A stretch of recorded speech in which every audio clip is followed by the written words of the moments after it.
मारेगाव तालुक्यातील बोटोनी ते सराटी मार्गावर अल्टो कारने शॉर्ट सर्किटमुळे पेट घेतला. सुदैवाने यात कुठलीही जीवितहानी झाली नाही. कार मात्र पूर्णपणे जळून खाक झाली. खंडणी येथील पवन यदुनंदन नक्षने, वय 34 वर्ष, राहणार खंडणी, तालुका मारेगाव, हे कारणे आज सहकुटुंब बोटोनी येथे मुलाला घेऊन दवाखान्यात उपचारासाठी आले होते. तेथील दवाखान्याचे काम आटोपून बोटोनी ते सराटी मार्गाने परत खंडणी येथे जात असताना बोटोनी जवळच्या लाईनपोडा जवळ अचानक चालत्या कारमध्ये शॉर्ट सर्किट झाले व कारला भीषण आग लागली. कार चालकाने सावधगिरी बाळगत गाडी बंद करून कारच्या खाली उतरून कारमधील सर्वांना सुखरूप जागी नेले. त्यामुळे मोठी जीवितहानी टळली असून या घटनेत मात्र कार जळून खाक झाली आहे.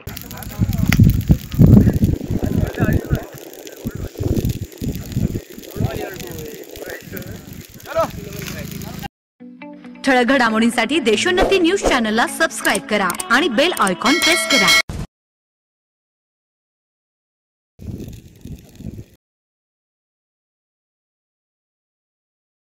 चॅनलला सबस्क्राईब करा.